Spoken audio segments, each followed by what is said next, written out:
vient d'arriver, c'est parfait. Salut à tous, c'est Yoni. Aujourd'hui on apprend une nouvelle figure et pas le backflip mais le Trax. Le Trax c'est quoi? C'est vraiment une figure de base du breakdance que j'aimerais bien avoir parce que j'aime bien tout avoir. Niveau artistique, voilà.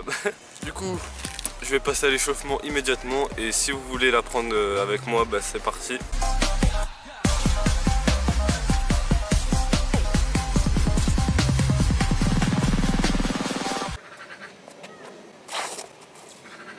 Bon, c'est parti, le Trax, c'est ça.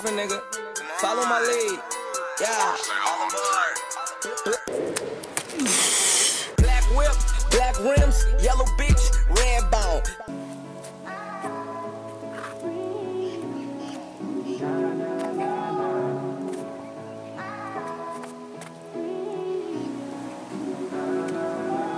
Yeah, every day that's you and me. All day that's us, boo. Came through. J'ai regardé une vidéo. Avec mes douleurs de poignet, c'est un peu chiant. Mais bon. Cette fois-ci, on va regarder la vidéo de B-Boy Arthur. Il me semble que je l'avais déjà vu. Enfin, je l'avais déjà vu, mais il y a. C'est pas, il me semble, je l'ai déjà vu il y a quelques semaines. Ça s'appelle le Trax. Donc, si je résume ce qu'il dit, quand on va commencer le Trax, on va avoir des douleurs de poignet qui vont être temporaires. Là, il explique qu'il faut une partie pas trop molle, mais pas trop dure non plus pour se tenir avec son coude. J'aime pas être observé quand je fais des vidéos, c'est un truc de ouf.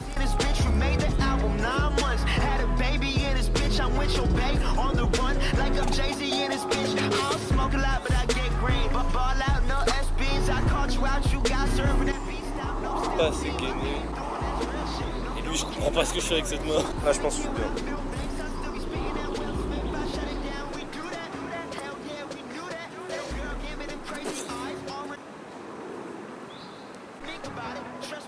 Damn, son.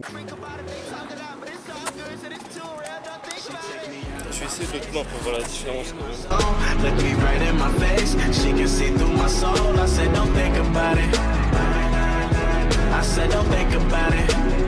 Ok, une légère différence.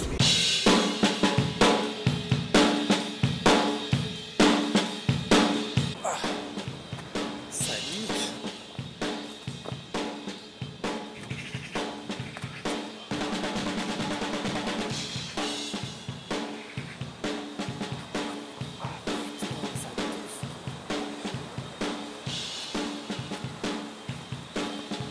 Je me suis dit ça dans les yeux. Oh. En prime, je me suis tapé la teub. Ah, vous savez la douleur que ça fait quand tu tapes d'un coup ta teub là?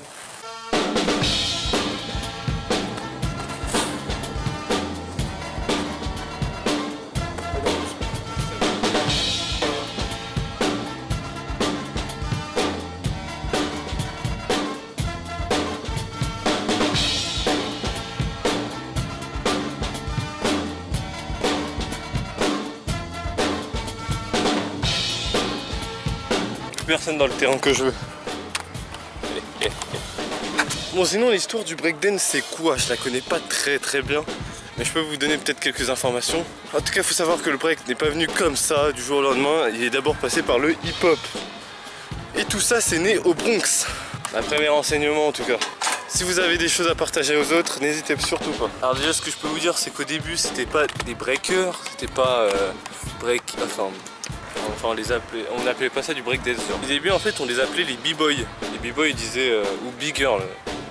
Ça dépendait du sexe. Le terme breakdance a été créé vers les années 80. Vous savez par quoi? Par les films comme Wild Style ou Flashdance. C'est bon, elle tombe la caméra petit à petit. Donc ouais, les débuts c'est dans les années 70 et on n'appelle pas ça, je vous l'ai déjà dit, des breakers. Enfin, on n'appelle pas ça le breakdance ou des breakers, on appelle ça des b-boys ou des b-girls. Je me répète. Donc on est dans les années 70, New York, le Bronx au sud, où régnait la population afro-américaine. On l'appelle aussi Boogie Down Bronx ou encore Bronx River. Donc à ce moment-là, c'était la dèche. C'était chaud, il y avait pratiquement aucun travail, aucun revenu, rien. Putain, arrête de tomber. Il y avait un max de drogue, un max de gang, tous les trucs comme ça quoi. GTA.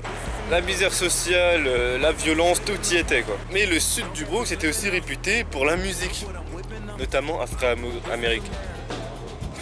La musique afro-américaine, latine ou encore pour portoricaine, mal à parler, c'est chaud. C'est aussi le lieu de naissance de beaucoup de styles de danse comme la disco, la funk, la salsa aussi j'avais oublié. Et donc un des premiers b-boy breakers qu'il faut connaître, c'est DJ Cool. En fait lui ce qu'il a fait, c'est qu'il a mis sur sa voiture 2 plaintes et une table de mixage. Et donc il passait dans les rues en faisant les promotions de ses bails quoi, de ses sons. Et il invitait les gens à venir à ses soirées. On appelle aussi les block party. Les boys dansent sur les solos. Les b-boys dansent sur les solos de batterie. Donc il y a plusieurs danses qui ont été assimilées au breakdance, je peux en citer quelques-unes, comme le funk style, le popping. Le popping c'est, un peu j'essaie d'en faire un peu pas. Le fait de contracter direct. C'est un vieux popping mais c'est un popping tu vois. La hype dance, le voguing, le new style un peu plus tard. Bon allez c'est reparti. Je la prends en 2 secondes, regardez. À Skip il suffit d'y croire mon petit, j'arrive bah putain.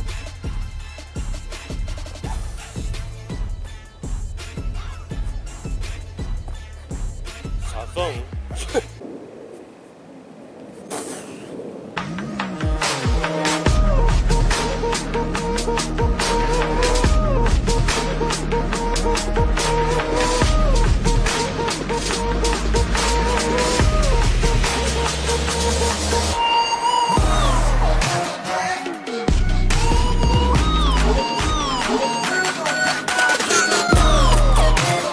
Est-ce qu'on peut dire que c'était bien?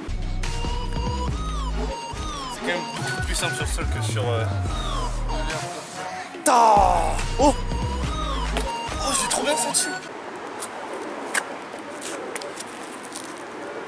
J'ai inventé une nouvelle danse là.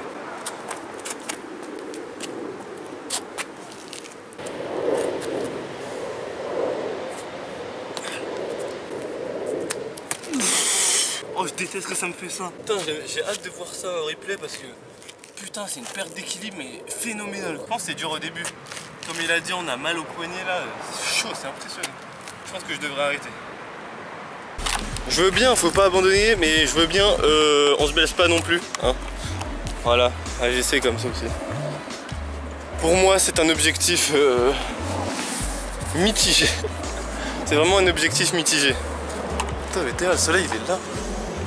Bon, pour la vidéo du Thomas, ça va être en plusieurs parties parce que lui, je sens que je vais pas réussir du tout dès le début. Et que ça va me prendre quelques jours, quelques semaines. Je vous remercie d'avoir regardé cette vidéo. Et je vais juste vous faire une roue, vous me dites, je vais vous faire 2 roues, 2 types différents. Parce que je sais pas laquelle est la meilleure. Et contre-jour, vas-y, fais-toi plaisir. Donc regardez. C'était la une. Non, ça allait pas mieux. On se dit à la prochaine dans une nouvelle vidéo. Ciao.